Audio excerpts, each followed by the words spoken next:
Who could be strong enough to defeat the Darkest Knight? Welcome to Comic Vortex. Here, we take the craziest matchups the multiverse never gave us, and make them fight anyway. In this video, you will learn about the only 20 characters who can solo the Darkest Knight. But first, let's refresh some information about this evil bat. He is easily one of the most powerful entities in the DC Multiverse, operating on a Beyond Omega level. He fought and beat Perpetua, the mother of the multiverse, with ease in a cosmic battle that spanned across realities. He also created his own last 52 multiverses of pure nightmare and was faster than the Speed Force itself. He had hormone problems and grew to different sizes all the time. He could perceive all of time and space at once, and he was almost conquering everything and becoming the most powerful being in DC, until the writers decided to stop him by lowering his powers and letting him fight Wonder Woman and Superboy Prime at once. But there are only 20 characters who can truly beat the Darkest Knight. So, without losing more time, let's continue. Let's start with the novel Pennywise, which has a 28% winning chance. Now let me explain why. For those who only know the clown from the movies, forget the sewers and the balloons. In the original novels by Stephen King, IT is a primordial, trans-dimensional entity known as the Deadlights. Existing within the Macroverse, a void that surrounds our entire universe, ET is the ancient enemy of Maturin the Turtle, the being who accidentally created our reality. Pennywise isn't just a monster. ET is a beam-level constant that exists outside the laws of space and time. While the Darkest Knight is a master of multiverses, Pennywise is a being who existed before any multiverse. As we can all see, the Darkest Knight can control all multiverses, but Pennywise exists in the Deadlights, a realm so vast it makes a multiverse look like a speck of dust. If TDK faces it, well, he has a good risk of losing. Before we continue with the other characters in this shortlist, if you are enjoying this video, don't forget to support our channel with a like, as well as with a hype and subscribe. The second one is King Omega Superman with a 33% chance of winning. For those who don't know, King Omega Superman is the newest Superman. This version of Clark Kent was forged during the DCKO event to end cosmic wars forever. Superman became a living paradox. He isn't powered by a yellow sun anymore. The Big Bang itself powers him. He reached back to the beginning of time, grabbed the literal birth of existence, and used it to fuel his power. Now here is why the Darkest Knight loses. King Omega Superman is the operating system itself. By holding both the Alpha and the Omega, Superman controls the very first and last seconds. The Darkest Knight tries to edit the story, but Superman is the story. He is everything that has existed and will exist. Next in the list is Infernal Hulk with a 40% chance of winning. For those who don't know, the Infernal Hulk is not Bruce Banner anymore. The ancient cosmic entity, known as the Eldest, literally ripped Bruce Banner out of the Hulk, like taking the batteries out of a remote. He became just a big purple rage monster with ancient god mommy issues. It can mutate anything it touches into monsters, summon ancient beasts, and raise civilizations of nightmares from the earth. And then it fought an avatar of the One Above All, carrying his full authority and wrath. The Darkest Knight is powerful, but this Hulk has killed a piece of TOAA. So what exactly do you expect the Darkest Knight to do to it?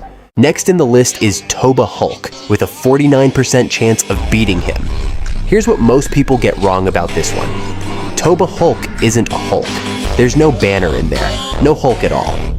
What's wearing that body is the One Below All, the dark mirror of the One Above All himself, TOAA's shadow, the embodiment of pure destruction and nothingness that wants to silence the entire Marvel multiverse and leave only a void. It grew large enough to crush stars like grapes and then kept going. The Darkest Knight wants to rewrite the DC Multiverse into a nightmare, but Toba doesn't rewrite, it erases. There is no nightmare version of reality after the Toba Cook. Next we have Cosmic Armor Superman with 52% chance of beating TDK. Let me tell you why. It's not a person, it's not even a robot, it's the universe's immune system in Superman's outfit, created by the Monitors to protect all of existence from the ultimate threat. He exists up in the Monitor sphere, where the entire DC multiverse looks like a tiny germ beneath him. His power isn't just strength or heat vision, his power is reactive adaptation. He is designed to win against anyone who risks the story. The Darkest Knight is the ultimate unstoppable force of darkness, but the thought robot is the literal immune system of reality.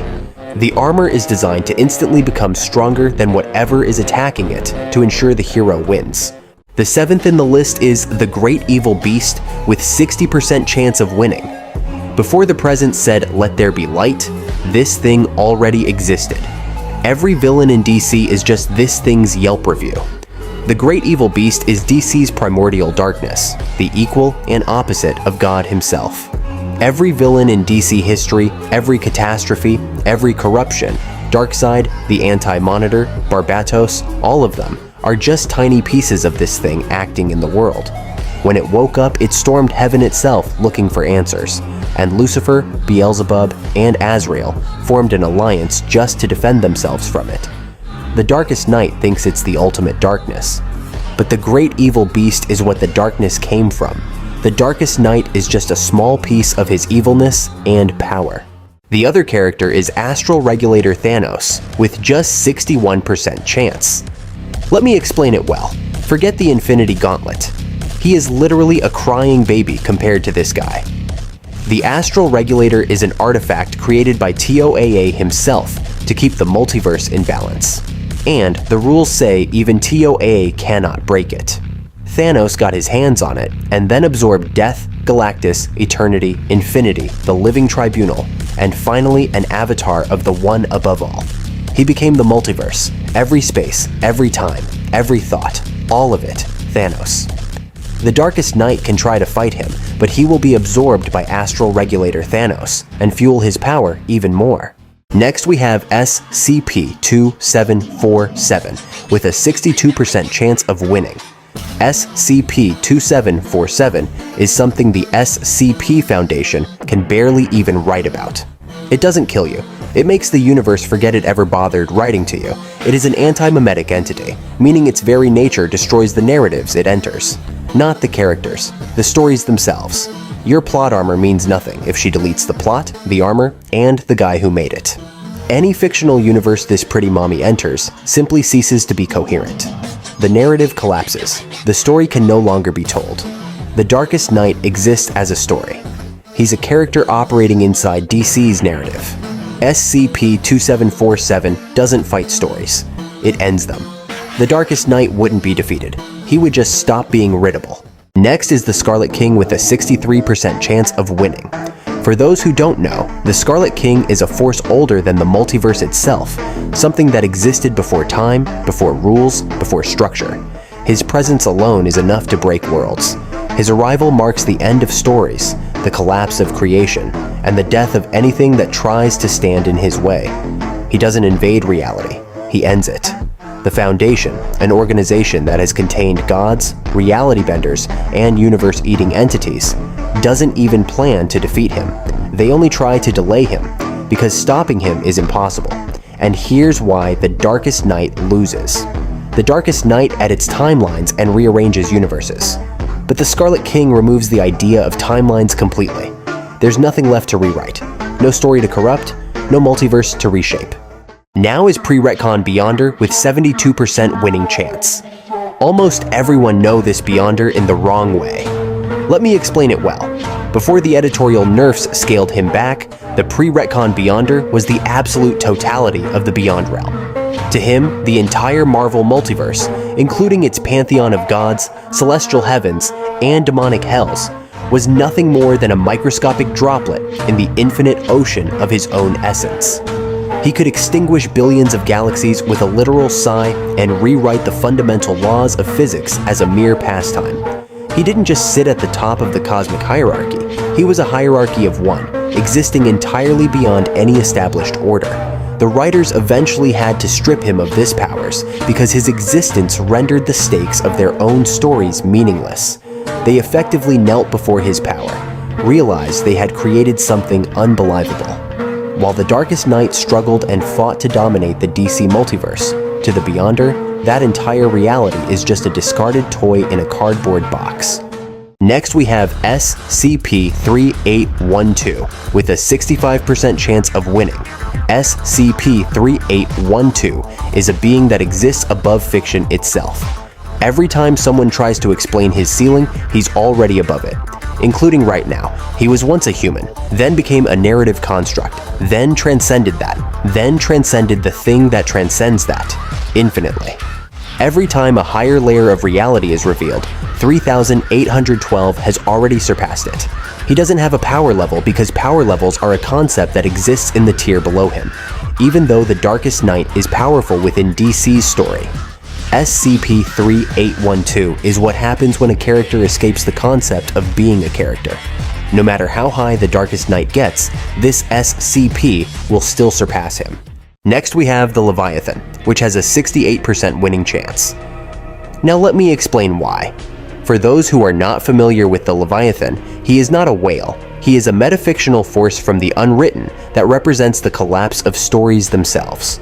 Leviathan exists as the embodiment of anti-story, a force that erodes narrative coherence rather than simply destroying characters or multiverses. Instead of fighting inside a narrative, Leviathan destabilizes it from a higher level.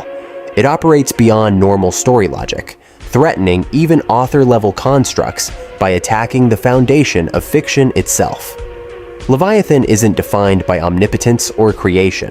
Its significance lies in representing the entropy of narrative reality, the idea that stories can break down and cease to hold together.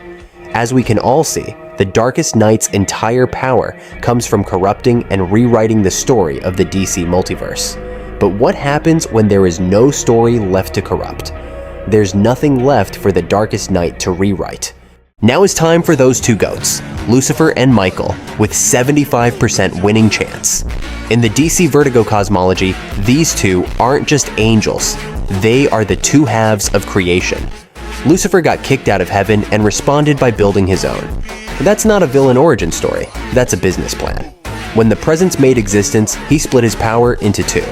Michael Demiurgos got the power to create anything, and Lucifer Morningstar got the will to use it. Together, they are literally equal to God. Lucifer alone walked out of hell, created his own universe from scratch, and eventually became something that even the Presence couldn't control. The Darkest Night is a being who conquered a multiverse, but as we all understand, Lucifer and Michael are beings who made it from nothing, which is enough reason to know that they beat him with ease. Next is the only anime character in the list. It's Hajun with a 77% chance of winning. He is the owner of the Sixth Heaven, and the most powerful being in the entire Masadaverse. His power stat in the game literally says, impossible to measure. The developers looked at this man and gave up. His Taikyoku, the measure of divine power all gods possess, transcends the concept of a numerical value entirely. He sees the entire universe as his own body, and everything that exists inside it as an irritant. His law, Daiyokukai Tengu-do, is the desire for absolute solitude. He spreads it across existence like a virus, until everything that is not himself ceases to be. He killed 3 gods simultaneously, and almost didn't notice the 4th. The Darkest Night can try everything he wants, but he ain't even touching Hajun. Next we have Azathoth with an 80% chance of winning. For those who don't know him, Azathoth is the blind idiot. We are literally living inside a Tuesday nap. It has always been asleep, and while it sleeps, it dreams of everything that exists. Every universe, every reality, every multiverse. All of it is just Azathoth's dream. If it ever wakes up, existence ends. Not destroyed, not rewritten, just gone. Because the dream ends. Around him are some beings who play jazz music to keep him away from waking up. The Darkest Night conquered multiverses and defeated powerful beings, but Azathoth created the void those multiverses float in, and everything on them without even trying. The Darkest Night is a nightmare inside his dream. Azathoth needs just to wake up to solo everything. Next we have the Presence with an 85% chance of winning. The Presence is DC's creator. He is the source, the light that existed before existence. He spoke, and everything that ever was came into being.